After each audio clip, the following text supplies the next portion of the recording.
আজ বানাবো ধোসা।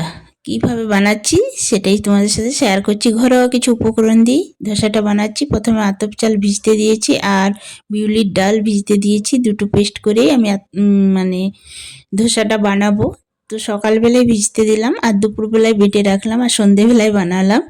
তো আমি রাত্রে বেটে রাখিনি, মানে টাটকা টাটকা বেটে বেটেই ধোসাটা তৈরি করছি। তো মুগের বিউলির ডাল আর চালটা বেটে এই দেখো এইরকম একটা ব্যাটার তৈরি করে নিয়েছি। তো অল্প একটু লেবুর রস দিয়ে দিলাম আর 4-5 ঘন্টার জন্য আমি ঢাকা দিয়ে রেখে দিলাম। সন্ধেবেলায় বানাবো যেহেতু, বেশি টক হবে না, বেশি টক খেতেও চায় না আমাদের সবাই, তার জন্য আমি হালকা টকের জন্য অল্প একটুকু লেবুর রস দিয়ে দিলাম। এবার ঢাকা দিয়ে 4-5 ঘন্টার জন্য রেখে দিলাম। তো সন্ধেবেলায় আমি তৈরি করছি, এবারে রেডি করছি চাটনি করার জন্য। বাদামগুলো আমি শুকনো কড়াই ভেজে নিয়েছি, এই যে ঠান্ডাও হয়ে গেছে। এবার খোসাগুলো হাতে মানে চটকে ছাড়িয়ে নিচ্ছি। আর এদিকে আদা রসুন কুচনো হয়ে গেছে, ধনেপাতা পেঁয়াজ কুচনো হয়েছে, তারপরে গাজর কাঁচা লঙ্কা আর আলু সেদ্ধ করে রেখেছিলাম, সেটা চটকে রেখেছি। তো এইসব করা মানে পুর করার জন্য এগুলো দরকার, সেইগুলো রেডি করে নিয়েছি। তো বাদামের খোসাটা আমি এই দেখো এইখানে মানে খোসাটা উড়িয়ে দিচ্ছি ওই রকম করে, মানে কুলোতে দিইনি, ওটাতেই আমি পা ছড়িয়ে নিলাম। এই যে খোসাটা কি সুন্দর পরিষ্কার হয়ে গেছে। বাদামগুলো খোসা ছাড়িয়ে নিচ্ছি, এই যে ভেজেছিলাম ঠান্ডা হয়ে গেছে। এবার বেটে দেবো, কীভাবে চাটনিটা করছি সেটা দেখাবো। তো নমস্কার সবাইকে, কেমন আছো সবাই? আশা করি সবাই ভালো আছো। পাপি আঁকি নতুন ব্লগ ভিডিওতে স্বাগত। তোমরা পুরো ভিডিওটা দেখো, কিভাবে ধোসাটা বানাচ্ছি, কি করছি, না পুরটা কীভাবে বানাচ্ছি। আর ভালো যদি লাগে ভিডিওটা অবশ্যই একটা লাইক করবে, কমেন্ট করবে আর সাবস্ক্রাইব করো। চলো তাহলে কীভাবে চাটনি করছি, পুর তৈরি করছি, ধোসাটা তৈরি করছি তোমাদের সাথে শেয়ার করছি। তো বাদাম ছাড়ানো তো হয়ে গেছে ভেজে। এবার শুকনো কড়াইয়ে আবার রসুন আর কাঁচা লঙ্কা একটু আর একটা শুকনো লঙ্কা ভেজে নিচ্ছি শুকনো কড়াইয়ে। এই যে একটু হালকা এপিট উপিট করে ভেজে নিচ্ছি শুকনো কড়াই।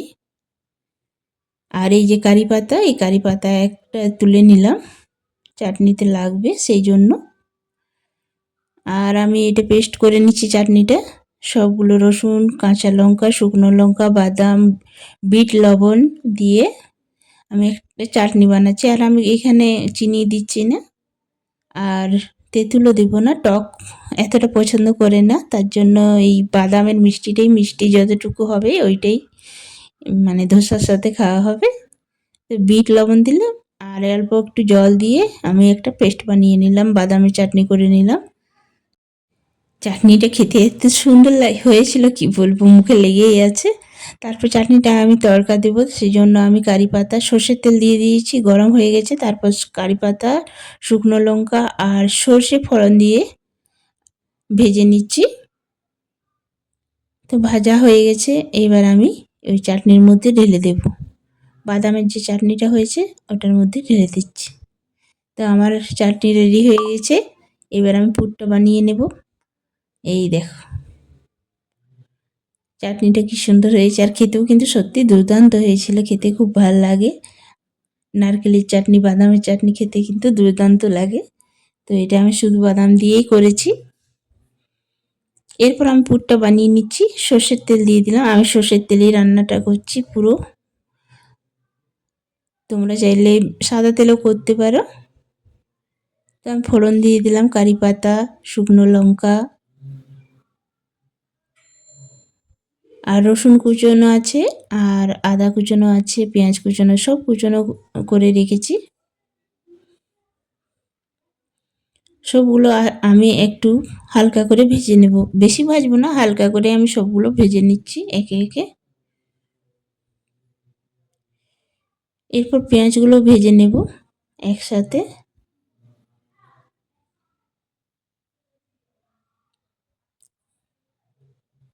তো সব কিছু একসাথে ভেজে নিচ্ছি, ভাজা হয়ে গেছে। হালকা বললাম না, বেশি ভাজবো না, হালকা জাস্ট একটু ভেজে নেব। এবার গাজরটা দিয়ে দিচ্ছি, গাজরটা সেদ্ধ অল্প হবে ততক্ষণই আমি ভাজবো, বেশিক্ষণ ভাজবো না, হালকা।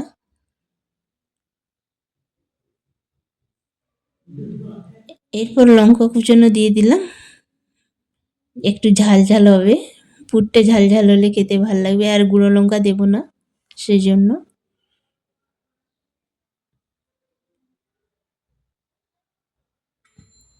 তো ভাজানো হয়ে গেছে, এবার আমি নুন দিয়ে দিচ্ছি, পরিমাণ মতো নুন দিয়ে দিলাম, আর মশলাগুলো দিলাম, জিরে গুঁড়ো দিলাম, তারপর অল্প একটু হলুদ গুঁড়ো দেব। এরপর সব মশলাগুলো একসাথে মিক্স করে নিচ্ছি। এরপর আলু সেদ্ধটা দিয়ে দেব। এই যে আলু সেদ্ধটা দিয়ে একসাথে ভালো করে মিক্স করে নেব, যে যতক্ষণ না মানে ছেড়ে যাচ্ছে কড়াই থেকে আলুটা, ততক্ষণ আমি ভাজবো। তো দেখাচ্ছি তোমাদেরকে আলুটা মানে ভাজার পর তোমাদেরকে দেখাচ্ছি, আর ধনেপাতা অল্প দিয়ে দিলাম, খেতে আরও ভালো লাগবে। তো সব কিছু দেওয়া হয়ে গেছে, এবার ভালো করে মিশিয়ে তোমাদের সাথে দেখাচ্ছি কীরকম পুরটা হয়েছে। এই যে পুরটা এইরকম হয়েছে। তো পুরটা রেডি হয়ে গেছে, চাটনিও রেডি হয়ে গেছে। এবার কড়াইটা ধুয়ে আমি ফ্রাইং প্যানটা ধুয়ে এটাতেই করব, তো ওটা ধুয়ে আসছি। আর এই দেখো রেডি হয়ে গেছে সব কিছু। এবার গরম গরম করব আর খেতে দেব। তো ব্যাটারটা দেখো কত সুন্দর হয়ে গেছে, ফেপে কতটা হয়ে গেছে। তো রাত্রিবেলা করলে একটু টক হয়, আর অল্প একটু বিট নুন দিলাম, আর নুন দিয়ে ব্যাটারটাকে ঘেটে নিলাম, তাহলেই হবে। এর সাথে আর আমি অন্য কিছু মিশাইনি। অনেক কিছু মেশানো যায়, গাজর মানে যে ধনেপাতা কারি পাতা যা মানে মেশাবে, কিন্তু আমি প্লেন করছি। প্লেন ধোসা যেরকম হয় সেরকমই করছি। তো একটা কফির ডাঁটা আমি থেতো করে নিয়েছি কেটে কেটে। এই দেখো এটাতে আমি তেল ব্রাশ করব, এইখানে বাটিতে নিয়েছি। এবার সর্ষের তেল নিয়ে নিচ্ছি, মানে ব্রাশ করব ফ্রাইং প্যানে, সেই জন্য আর অল্প জলের প্রয়োজন। তো সব কিছু রেডি। এইবার আমি ধোসাগুলো একে একে বানাবো। তেলটা দিয়ে ভালো করে মানে পুরোটাই দিয়ে দিলাম, তারপর জল দিয়ে ছিটকে মানে মুছে নিতে হবে, নইলে ধোসাটা ঠিক হবে না, চকলি হয়ে যাবে, সরু চকলির মতন। তো আরও অল্প একটু ব্যাটারটা দিয়ে আমি ভালো করে বড় করে মানে একটা রুটির মতন বড় করে করে নিচ্ছি ধোসাটা। চারদিকটা পাতলা করে নিচ্ছি, তাহলে ভালো লাগবে খেতে ধোসা। আর আমার যেহেতু ফ্রাইং প্যানটা ছোটো, সেই ছোটো ছোটো ধোসা বানাচ্ছি। এই যে এবার পুরটা দিয়ে দিলাম। এবার দেখাচ্ছি তোমাদেরকে কত সুন্দর উঠে আসছে ফ্রাইং প্যান থেকে। তো তোমরাও এইভাবেই একবার বানাবে। খেতে ইচ্ছে করলে টকটা যদি দিতে চাও তো টকটা একটু বেশি দেবে, মানে অল্প একটু দই দিতে পারো, তারপর লেবুর রসটা বেশি দিতে পারো। আবার বাদামের চাটনিতে যদি তেঁতুল দিতে পারো তাহলেই হবে, যারা টক খেতে ভালোবাসো একটু। আমাদের সবাই টকটা কম খায়, আমিই খাই বেশি, তো আমার একার জন্য দিইনি বেশি। সবাই যেটা খাবে সেটাই খেতে হবে। তো এই যে পুরটাও দিয়ে দিলাম। দেখো মানে ধোসাটা ছেড়ে গেছে, এইবারে আমি মুড়ে নিচ্ছি। এই দেখো খুব সুন্দরভাবে সব ধোসাগুলোই উঠে যাচ্ছে।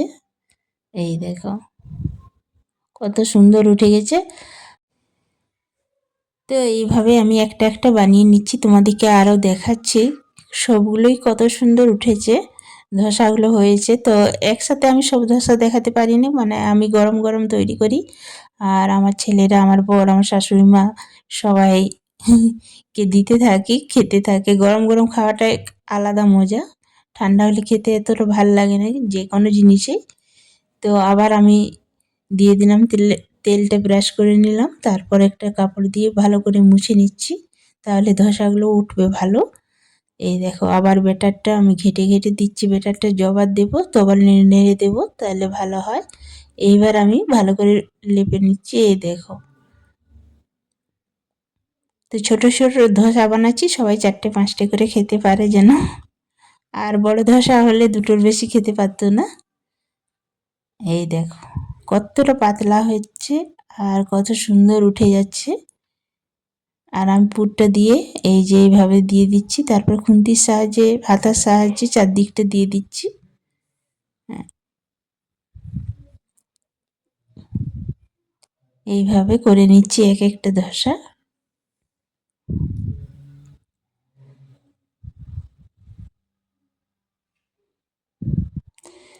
তো উঠিয়ে নিচ্ছি। দেখো ধোসাগুলো কিন্তু আপনা আপনি উঠে যাচ্ছে, এত সুন্দর হচ্ছিল আর খেতেও কিন্তু দুর্দান্ত হয়েছিল। বাড়িতে নিশ্চয়ই একবার এইভাবে ট্রাই করবে, দেখবে ধোসাগুলো কত সুন্দর হবে আর খেতেও খুব ভালো হবে।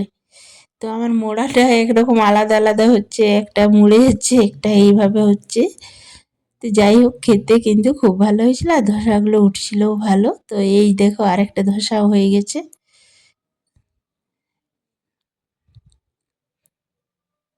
যেটা যেরকম হচ্ছে উঠে যাচ্ছে, মানে মোড়াটা ঠিকঠাক হচ্ছে না ধোসার। এই যে তো দু তিনটে হয়ে গেছে, এবার আমার ছোট ছেলে খাবে, তো ওকে আগে দিয়ে দিই, ওর খিদে পেয়ে গেছে। ধোসার জন্য আজকে জল খাবার মানে সন্ধ্যের খাবারটা খায়নি। এখন মোটামুটি 8:30 মতন বেজে গেছে, তো ওকে দিয়ে দিচ্ছি। তারপরে বাকিগুলো আবার বানাবো, তার জন্য একসাথে আমি খাবার দেখাতে পারি না, যে ছিঁড়ে ছিঁড়ে খাও, ছিঁড়ে ছিঁড়ে খাও।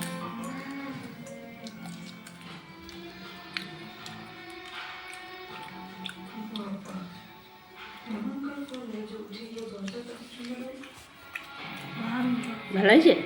ঝাল হয়নি তো? ঠিক আছে। আর কটা খাবে? এক দুটো ঠিক আছে, আমি করছি, গরম গরম দিচ্ছি নাকি। তো দেখো একটা একটা ধোসা তৈরি করা হয়ে গেছে, মানে একটা একটা করছি আর এক একটা দিচ্ছি, আর গরম গরম সবাই খাচ্ছে। এই যে দেখো সব ধোসাগুলোই কত সুন্দর উঠে যাচ্ছে তার থেকে।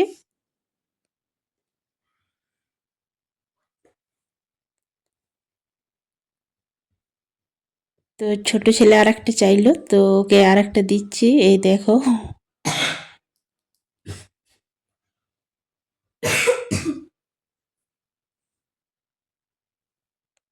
তো এইভাবে আরও একটা তৈরি করে নিলাম। এই দেখো একটা একটা করছি আর সবাইকে খেতে দিচ্ছি।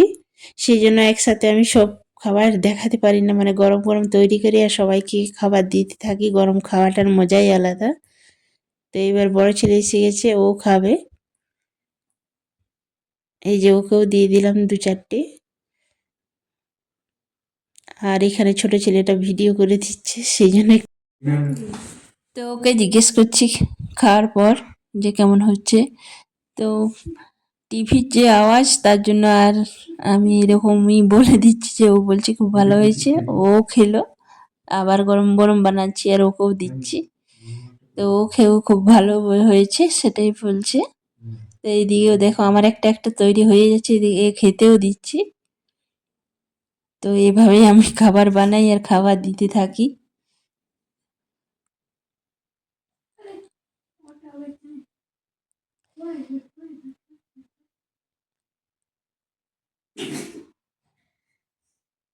তো আমার অনেকগুলো ধোসা হয়ে গেছে, একে একে খাওয়াও হচ্ছে, অনেকটা বেটার আমার বেঁচেও গেছে। তো আমার বড় ছেলেও খাচ্ছে আর এদিকে বানাচ্ছি।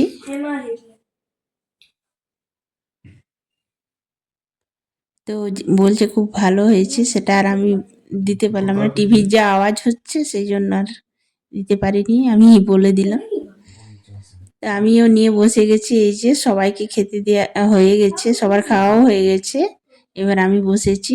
এই যে নিয়ে, তা আমি বসে পড়েছি নিয়ে। এই যে ধোসা 4টে, ছোট ছোট ধোসা, তাই 4টে নিয়েছি, সবার খাওয়া হয়ে গেছে। তো এখন 9টা বাজছে, আমি খেতে বসে গেছি। দেখো, তো এই দেখো কি সুন্দর হয়েছে ধোসাটা।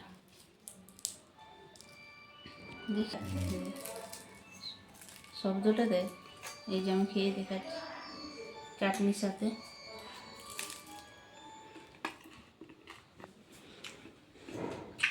সত্যি খুব ভালো হয়েছে, বাড়িতে একবার নিশ্চয়ই বাড়িতে ট্রাই করবেন, আবার খেয়ে বলবেন কেমন হয়েছে। তা আমি খেয়ে নিচ্ছি, দেখাবেন নতুন একটা ভিডিওতে।